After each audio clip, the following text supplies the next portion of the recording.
a shower in today because of all the frogs in the bathroom. There seems to be a plague of frogs in this bathroom.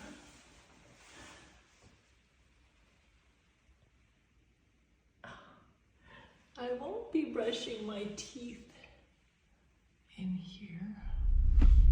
Welcome to California, and there's Goose Lake that I was at. Gotta love ranch land.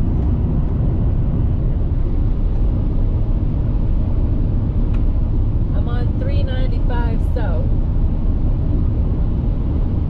Today is Nevada or bust. So here's the deal. I have 5 grapefruit. I didn't know they weren't allowed into California.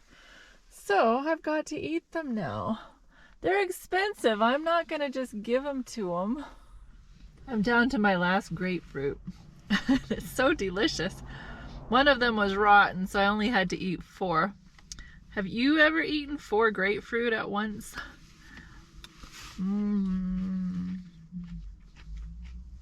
Such a treat. There's no way I'm giving that guy my grapefruit. Well, it seems that I missed my turn for the 395 at Alturas, so now I'm on the 139. But it'll get me there to the same place, thankfully. But man, I could have been heading to Redding, and I don't want to go to Redding. I want to go to Reno. I am now in Nevada. Woohoo! Coming into Reno.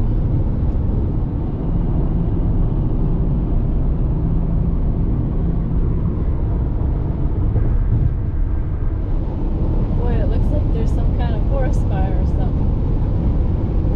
All that smoke. Well, hopefully Washoe Lake State Park has a spot for me.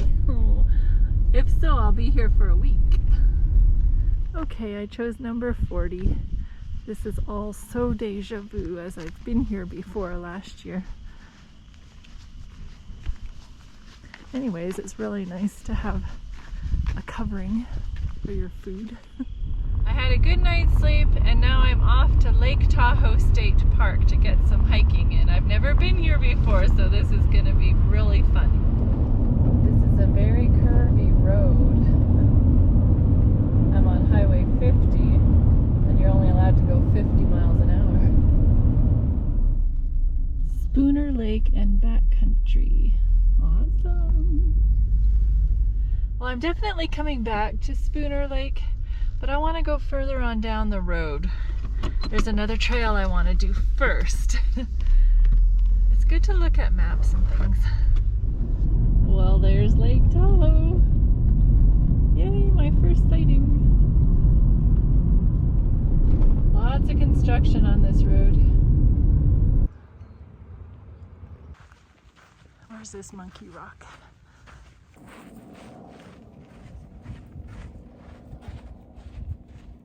Well, I have to sit and wait for construction, so I might as well talk at you.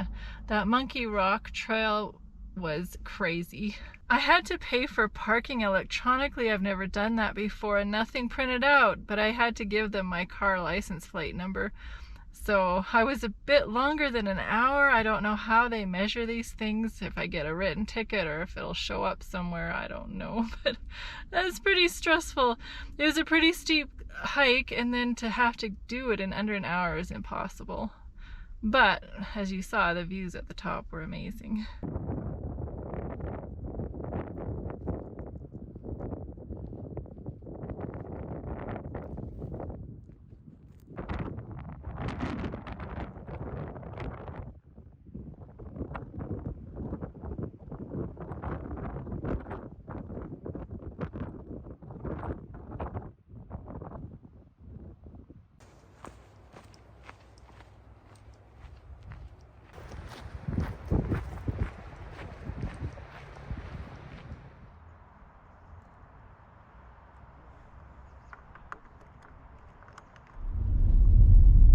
Trying to parasail.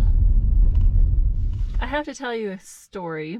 at the campground where I'm staying, you're supposed to leave stuff behind on the picnic table to reserve your spot as I go all day hiking away. So I came back in the evening, and lo and behold, my stuff was not on the table. I had left 3 pairs of shoes and a jar of soap and a spray bottle. And not only that, there was a big white van parked in my spot. So I wandered around a bit, and thankfully the lady came out of the van, and I told her my story. And she says, well, there was nothing on the table and everything was raked up nicely, so I just assumed that I could have it. It's a first come, first served spot. So it wasn't her fault. So I had to go to the campground host, and I knocked on his RV, and this big vicious dog starts barking inside. And the guy comes to the window. He wouldn't open the door, but he talked to me through the window. And I told him my story. He said, oh, you should have left a chair there or something. And I said, well, I don't have a chair, and that's all I can leave is what I left. Everything else I need to take with me. Anyways, he made some phone calls. It was in the evening, so nobody was on duty.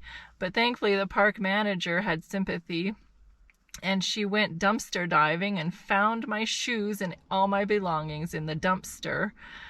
And so brought it back to me at Site 40, and then we had to share. I had to share the site with that lady all night. Thankfully, I couldn't have asked for a nicer person to have gotten my spot. I didn't mind. And I had to give my telephone, my cell number, to the campground host so he could text me if anything showed up. And then he starts hitting on me. Oh, you're such a really nice girl. Come over and visit me anytime you want. And then the next day, what you doing today? How's it going? It's like, oh, please, buddy. I'm not interested. Some burly old man with a vicious dog. Sorry. Anyways, I've learned my lesson.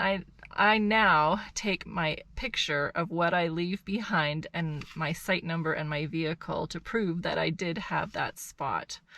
So any other tips for you guys on how to reserve? Have you had any horrible stories of people stealing your stuff? That's my biggest fear. I don't want to leave anything of value. The groundskeeper asked my neighbor next door, who's like an alcoholic, druggy, redneck guy. Him and his buddies, they were talking. I heard them talking. Oh, I have a loaded gun on me and stuff. Anyway, she asked him, has anybody been at this campsite, my campsite? Oh, no, I haven't seen anybody for days there. Right, he just walks his dog past my car all the time. He's such a liar. And of all the people to ask, it would be him. Anyways, I really want to get out of this campsite, but it's just so convenient to Lake Tahoe. I guess I'll grin and bear it. Anyways, that's my story for today.